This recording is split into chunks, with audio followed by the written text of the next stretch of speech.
All right. Hello. My boy Marcus, what is up? I'm starting the intro with Marcus because we've just been chatting in chat on the stream before the beginning of the stream, and we're chilling. Bro, you had that chill vibe? I did have that chill vibe. I also had like that very timid, very shy, very insecure vibe as well. But you know, as you get used to something, you know, you feel more comfortable. That's only natural. Alright. I didn't do the intro, right? Hello, everyone. How's everybody doing? I hope everyone's doing great. I hope everyone's doing amazing, because I know I am. My name is Chad, I'm a motion designer, and I'm learning to draw every day just to prove to people that it is not that hard. Okay, you know what? I should have like a soundboard, and I go like that it is not that hard, and on hard it goes like a boom sound, like a not that. Anyways, I have this phone. It's very dusty. I don't know if you can see it, but it's very dusty. And I need to pull the video stream on it. Bro, that there's nobody for me to check, so I'm gonna listen to myself. 100%, bro. 100%. I was just like talking to myself, vibing. It's not that hard. Bombo clap. You know what? We should we should have like a bombo clap. That's hilarious, bro. Okay, let me see, because I haven't turned on this phone in a minute. So, oh man, it needs the password. We ain't got time for no and password. Alright, trick it. I'm gonna look at the chat from OBS. And we are going to draw. No, we're going to watch. Mi bombo clat. I've seen a video of like top 10 bombo clats. I don't know. Wait, maybe we can find it. Top bombo clats. Is that what it is? Top bombo clat moments list. Hopefully we can find it. Coconut. There's lots of them actually.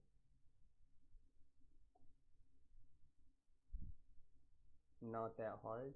Yeah, I tried that. It didn't work. Wait. Let's watch this. Because this is hilarious. Mi bombo clat. Wait, this is. Look at how many goddamn lists.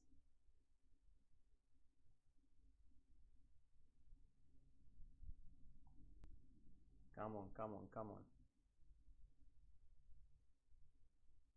on, bruh.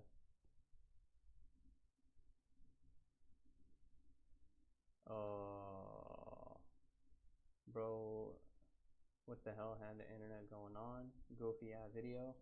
Man, I think I'm gonna switch the data to my phone, because this is clearly not working. I don't know if he can even hear me. Oh man. Oh hell nah.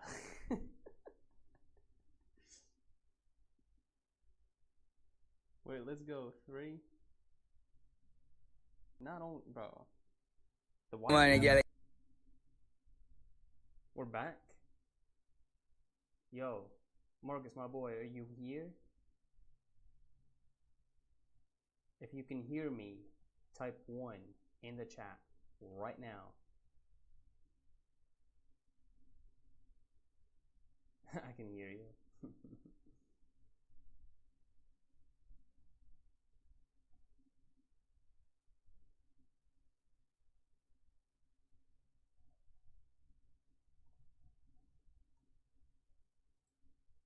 Wait, let me put a crying emoji.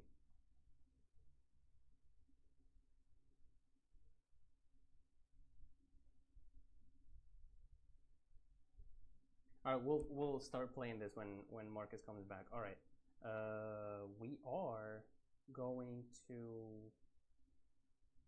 watch. Yes,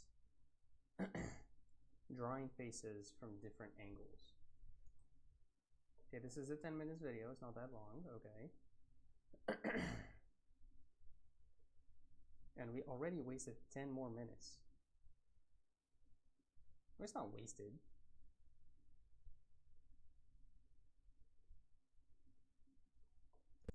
In this class, I will break down the anatomy of the head and show you how all the features interact with each other and how it affects the plane changes of the head. In the end, I will also share exercises you can do daily to practice.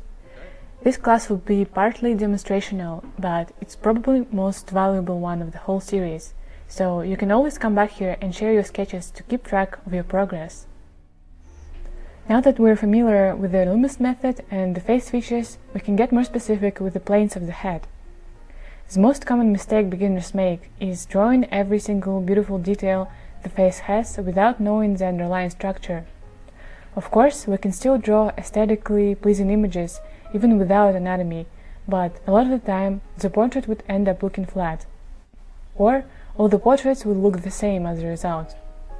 I definitely used to have this problem with drawing the same faces, and here I'm going to show you how to overcome it. I really want to show you the way to actually learn how to draw and not just a way to copy. When it comes to anatomy, usually people think it's unnecessary or too complicated to study. But we don't need to know every single muscle by name. We actually only need the structure that directly affects the surface. Once again, simplification is the key in understanding the shape. And one of the things that I find super useful is the head model. It's basically a simplified sculpture of the head. You can find different angles of this model. OBS is doing me dirty too. Oh my god, you've been typing all of that? I'm so sorry. What the hell is that, potato? Is that me? Bro. Hey, we've got another chatter. What's up? We are in the same way to learn motion. Keep going, bro. Well, I'm not learning motion. I do motion for a living. I'm learning how to draw. So yeah, but if you're learning motion, that's great, man. Keep doing that. Motion is really fun. Marcus, are you still here? Please, bro. This stream sucked. Well, the beginning. We're gonna keep going. In the shape. And one of the things that I find super useful is that I actually only need the structure that directly affects the surface. Once again, simplification is the key in understanding the shape. And one of the things that I find super useful is the head model. It's basically a simplified sculpture of the head. You can find different angles of this model on Pinterest, or you can use a 3D visualization of it on this service called Sketchfab. I'm going to link it in the class notes. One part of it is more simplified and the other one is more complex. Okay. The head is incredibly useful in memorizing how the shape of different features interact with each other. Sure, yes. I posted my cards in the Discord. Alright, I can see it. We're gonna watch this stream, watch this video, actually learn, and then I already know that because I'm better. and then we're going to check out the cards. And how they look in perspective. It teaches you to observe and deconstruct the human face in a new way that allows you to see volume and structure behind all the details. Alright, we're back.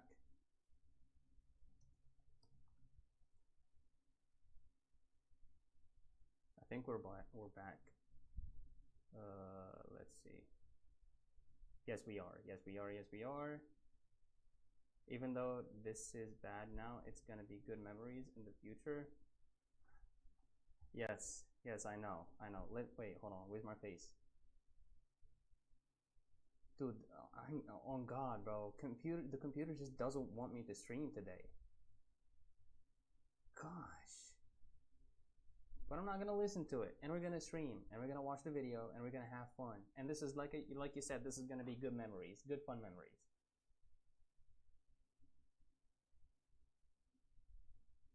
Never back down, never give up. In this class, I will break down the anatomy of the head and show you how all the features interact. Wait, y'all seeing the video now? Yeah. Give.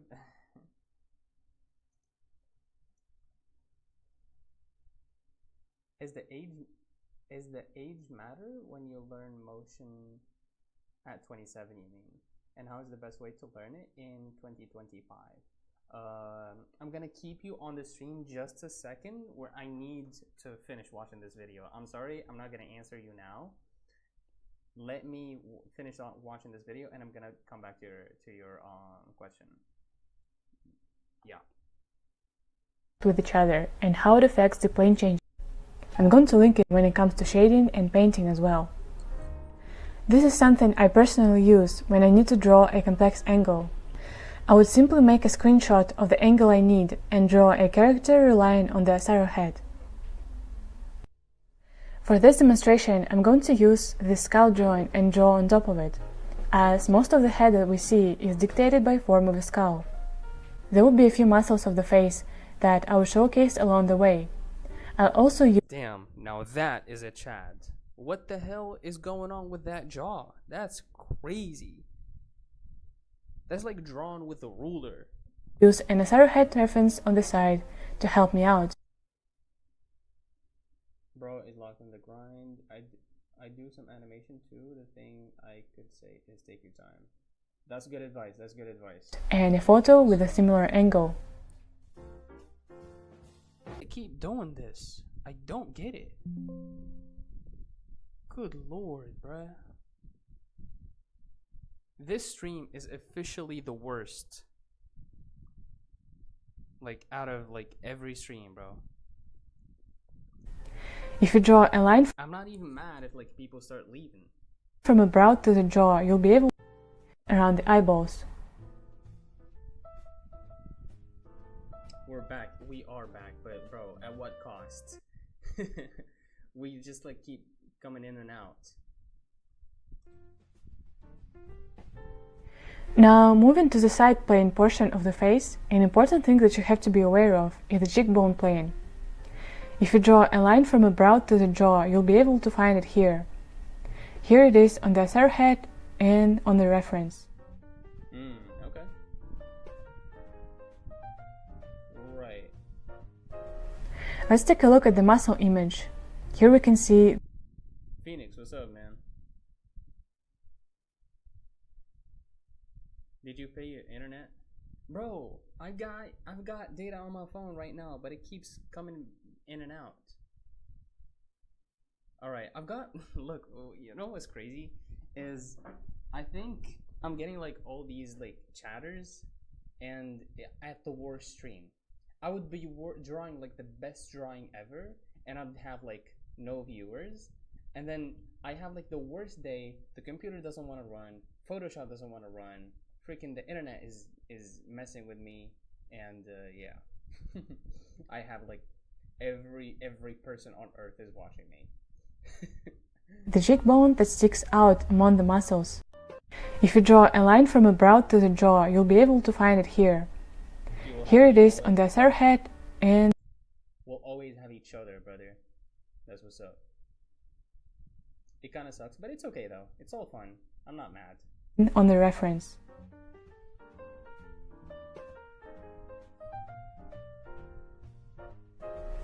Let's take a look at the muscle image. Here we can see the cheekbone that sticks out among the muscles. There's this muscle that connects the cheekbone and the jawline, and it's responsible for the mouth opening and chewing. Right. If you squeeze your mouth hard enough, you can feel it in your own face. On the other side, the cheekbone connects to the mouth area with multiple strings of muscle.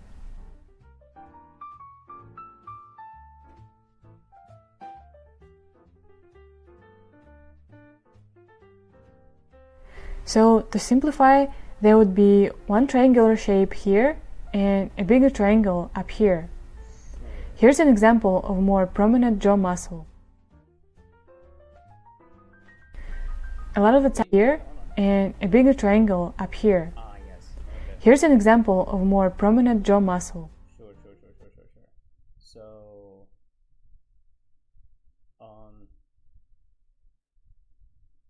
wait, what? The line comes from the eye down here, right? From the eye down there.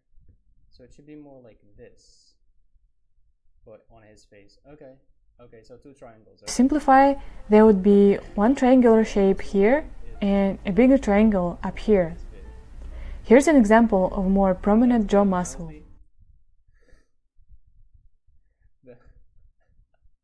Wait, I'm gonna pin that. Can we pin that?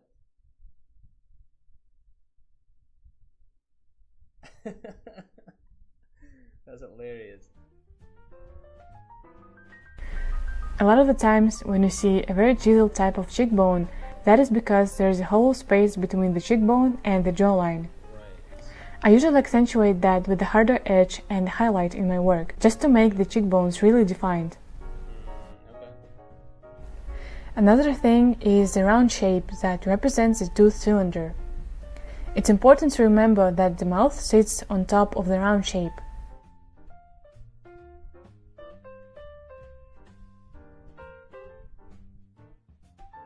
The mouth is surrounded by muscle, and most of them pinch right in the corners of the mouth. So usually I indicate that volume with a triangular shape for the corners. Sure.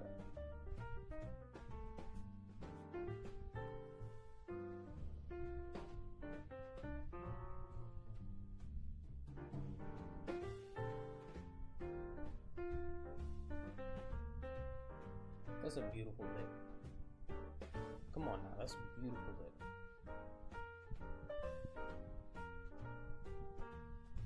The plane changes of the mouth form this sort of a ladder shape, where the form goes out, then in for the bottom of the lip, out, and in again for the bottom of the chin. You can always come back to the previous classes on face features if you want to practice with this some more.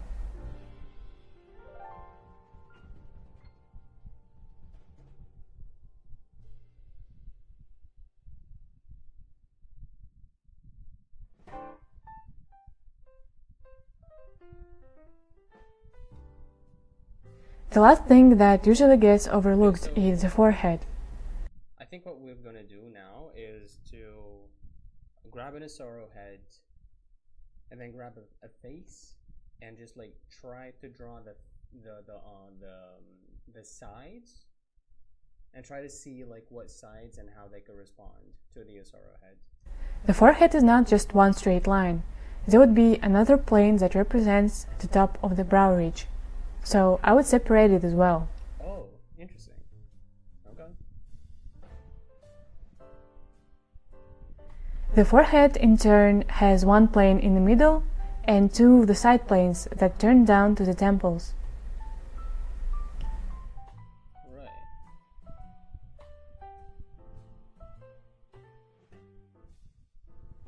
And the top of the forehead also transitions into the top plane of the head.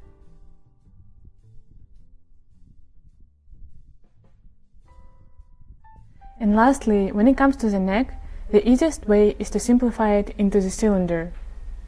Important muscles of the neck are these side muscles that connect the clavicle and the bottom of the cranium. Right. Most importantly, just pay attention to the overall cylindrical shape of the neck and its volume.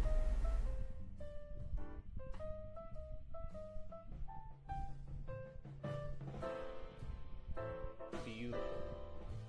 So this would be the basic planes of the head. This is what I keep in mind while I'm drawing. It might seem a bit too complicated, but I promise that once we get into shading, it will all start to make much more sense. Also, everything comes with practice, so in the next part of this class, I'm going to share my sketching process and some exercises you can do to practice. Okay, nice. Alright, this was very fun. This was very informative. Meanwhile, me shading a turbo I drawed a while ago. Nice. Hey, can't wait to see it on the Discord.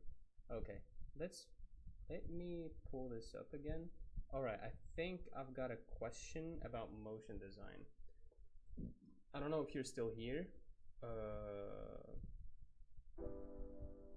Hold on, let me get back. Work. I'm gonna call you Work because I have no idea how to pronounce that. Mutawakkil. Oh, Mutawakkil. Okay. At 27, motion at 27. Let me give you like the short answer first, and then I'll give you the long answer. The short answer is absolutely yes. You can learn motion at 27. The thing is, you can learn anything at 27. The broader thing would be you can learn anything at any age. And I'm not saying this just like to be like all inspirational and perspirational and all that stuff, but I've seen it, right? I've seen it. I'm 25. I started learning how to draw at 24, you know, and I could have said the same thing. I could have said like, oh, does age matter? Wouldn't it have been better if I started learning or actually practicing to draw at age 14? Like a 14-year-old practicing to draw is absolutely going to be better than me, right? So you can literally ask that question at every stage of your life, and you can easily give the answer of, oh, it's too late. A person who's like younger than me is always going to be better than me. But that's the thing, though. There's always going to be somebody better than you, so you might as well just start, right?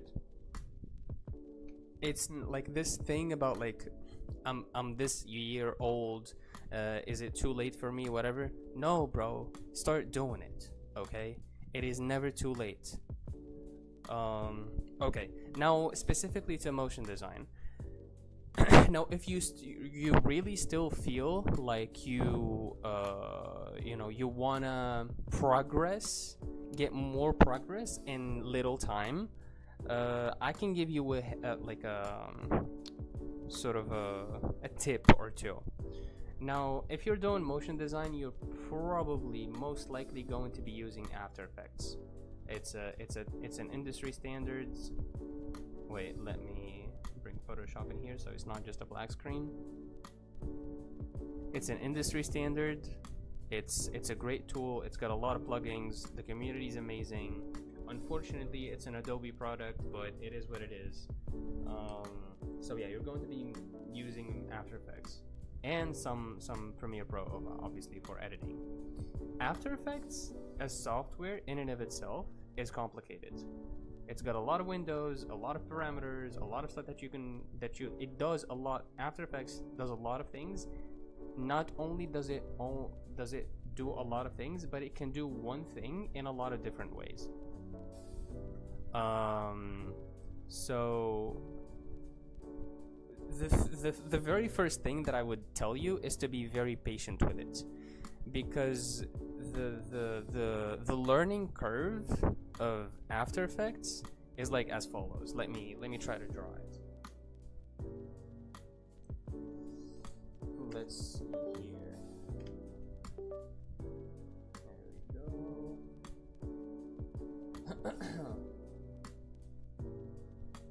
Alright, let's hide this one. Bye.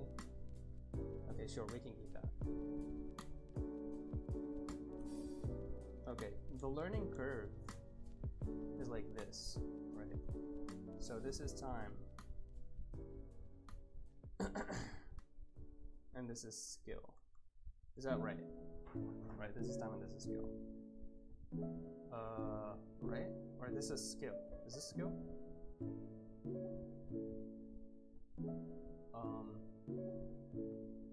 No, I wouldn't say skill. I'd say like confidence, maybe.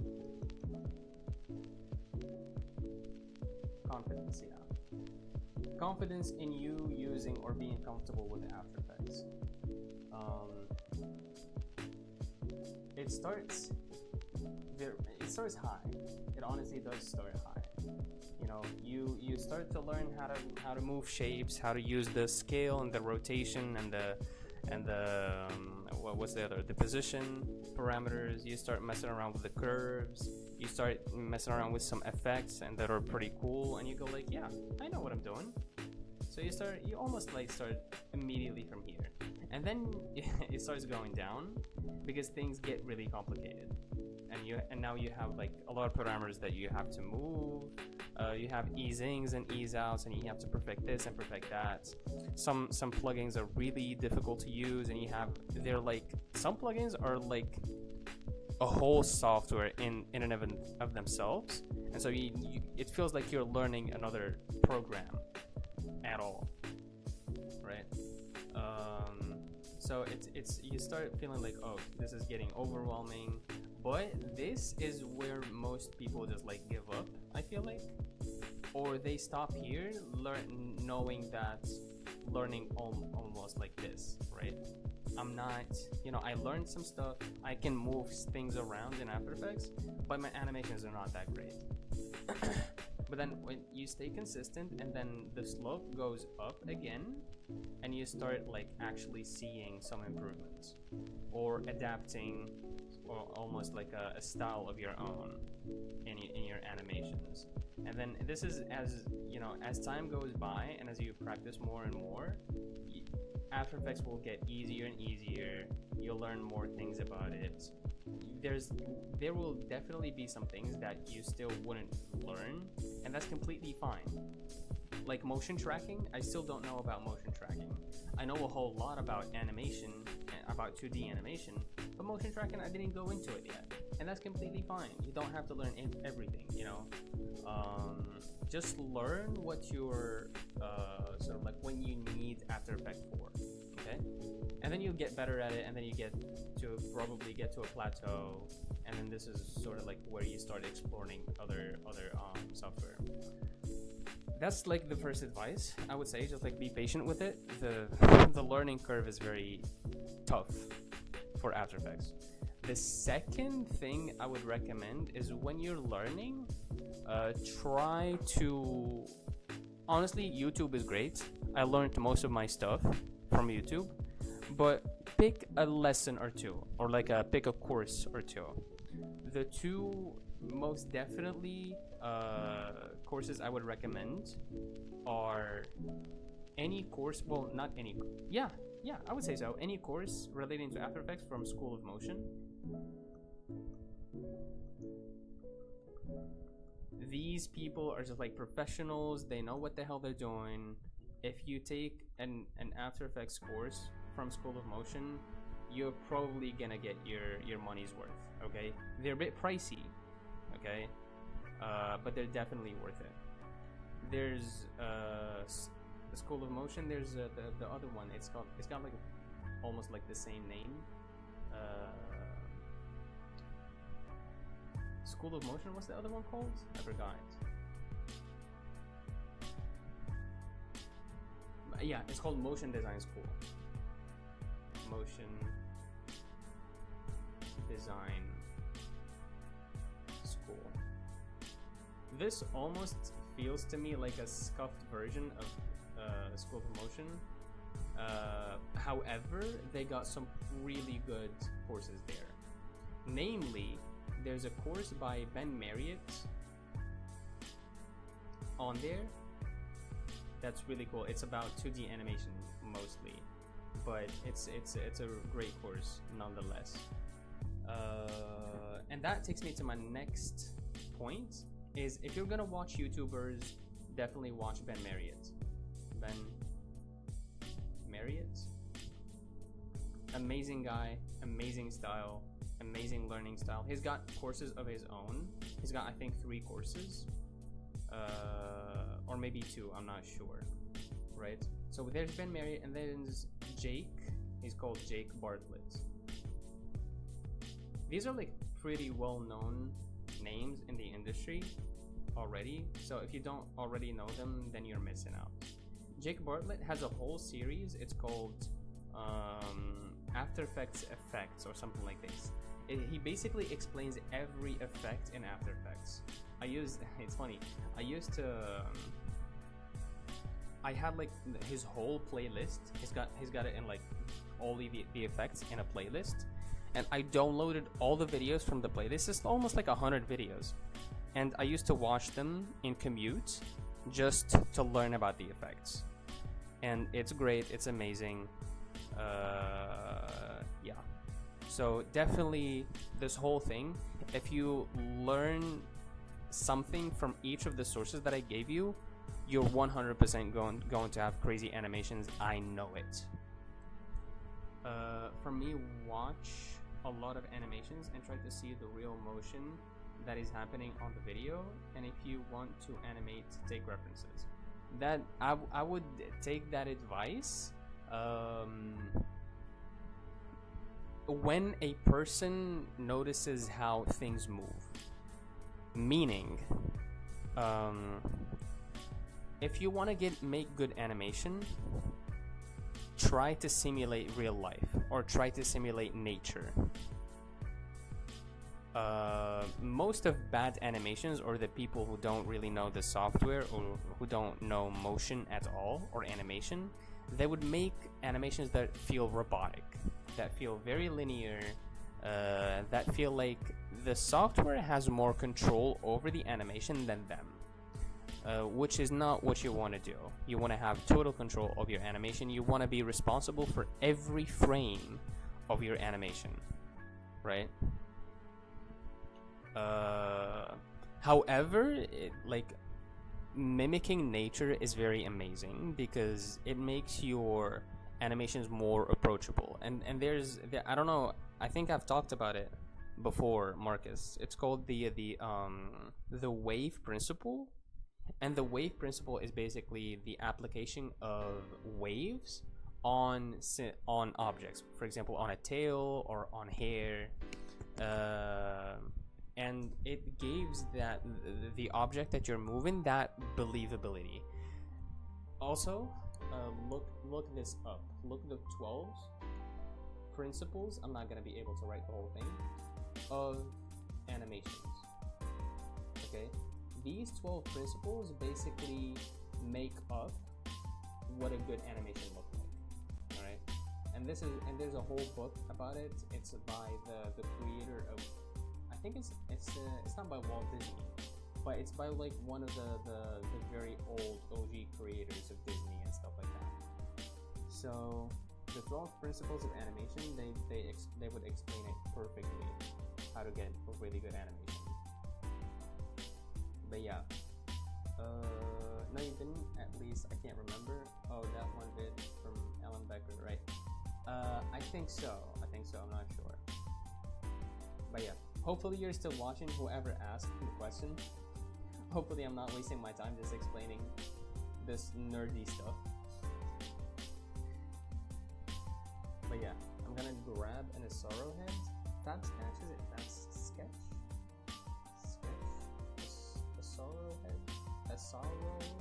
Sorrow head? Yes. I want to at least draw something before I end the stream.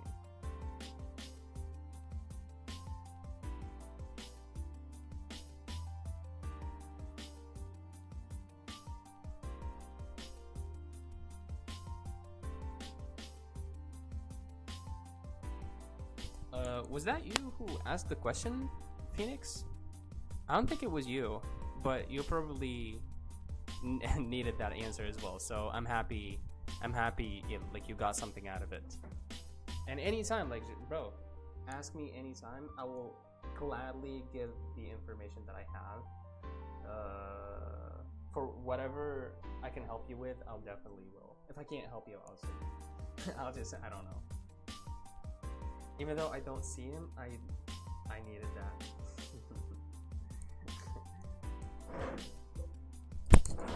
Whoops. Wait, hold on. Okay. Let's get back to drawing. Let me delete this. And let me paste our reference.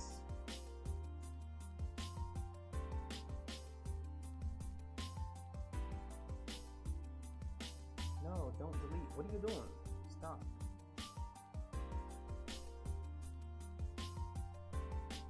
Photoshop, you little prick.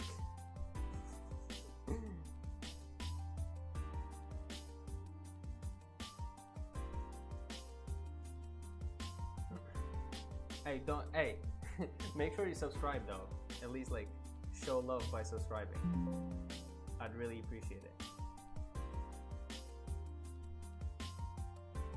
You know, Marcus ain't playing around with that pinned comment there. So okay, let me try to get the faces of the space, meaning the, what's it called? The planes, not faces. This is not pure red. I want pure red. There you go.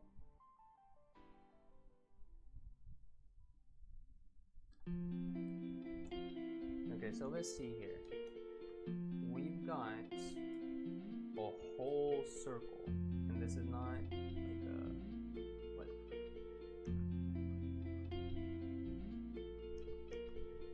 Wait, hold on. This is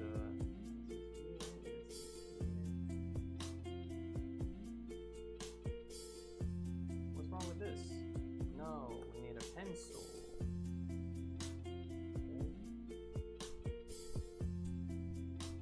Wait, I need the arrowhead.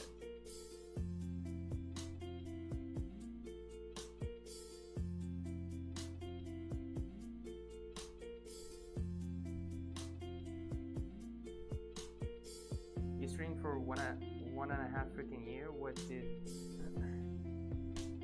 did make you start the stream again? Well, okay, I have like two answers maybe. I have the deep one, the deep answer, and the sort of like the less deep answer. I'll start with a less deep answer. I started doing the streams beginning with illustrations. I was doing illustrations full on, just like color everything, right? From the line work to, from the sketch to the line work to the colors to the shading, highlighting everything.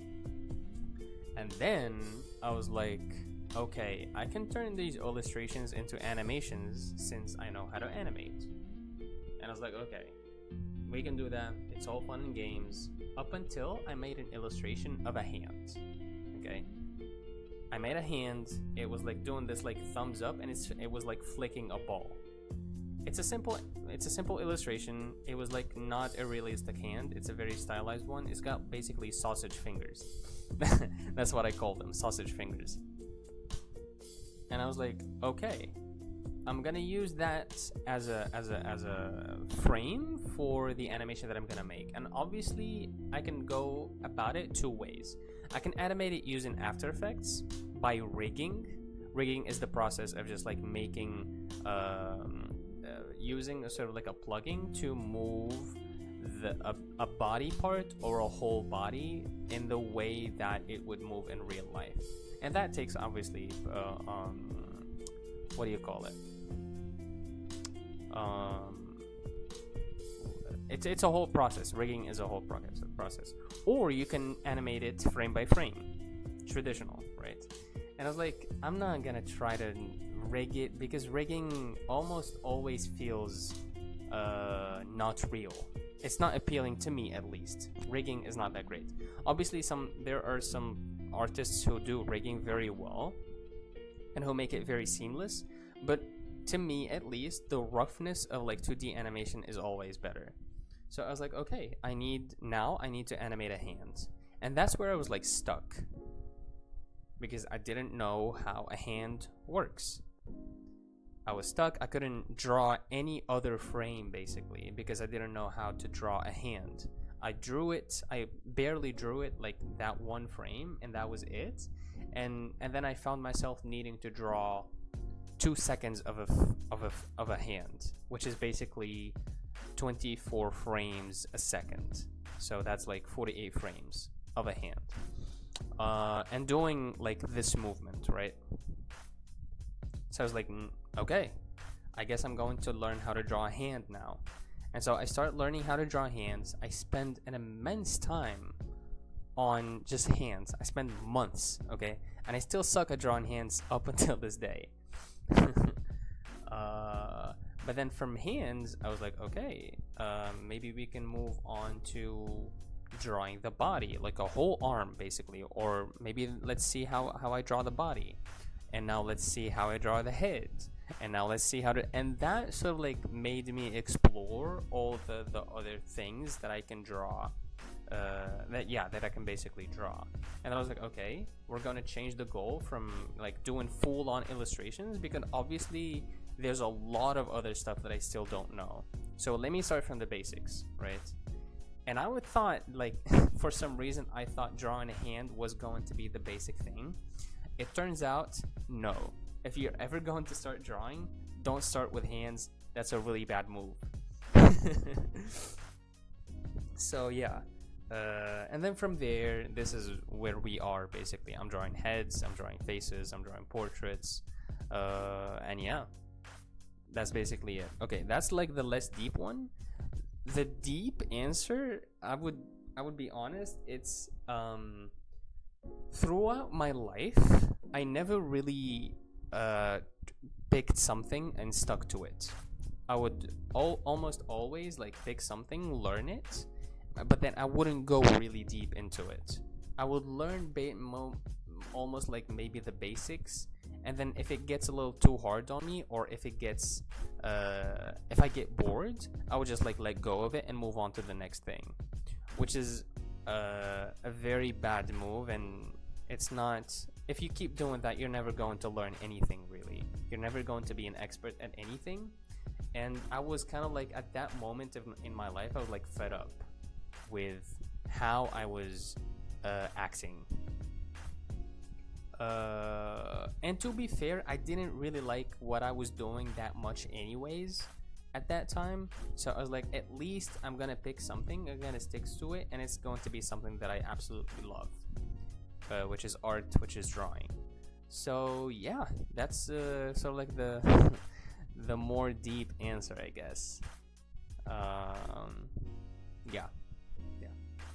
And I also wanted to, just like my intro says, I want to show people that, oh, I didn't know how to draw like a year and a half ago, and now this is what I'm drawing, right? I mean, I can pull Magma right now,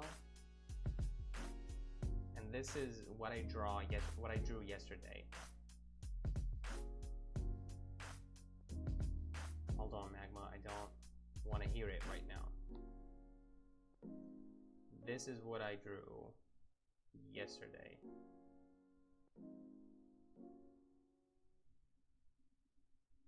Right, which I'm very proud of it. You know, I've come from very far, and you can go back to my very first streams. My drawings were really absolutely sucked. But now look at this. So yeah, I want to show people that it's not that hard, just like I say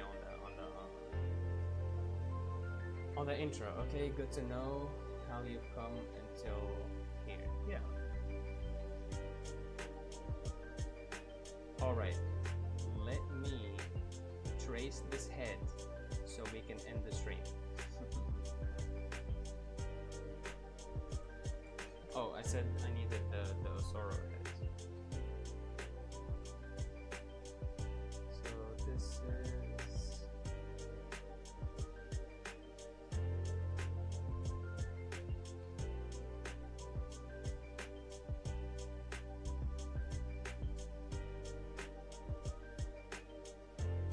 yeah. This is like this. Yes. Okay, let's take a screenshot of the Osoro head. There you go.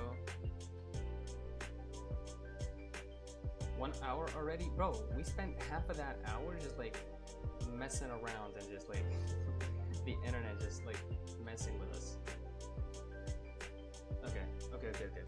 So we've got that.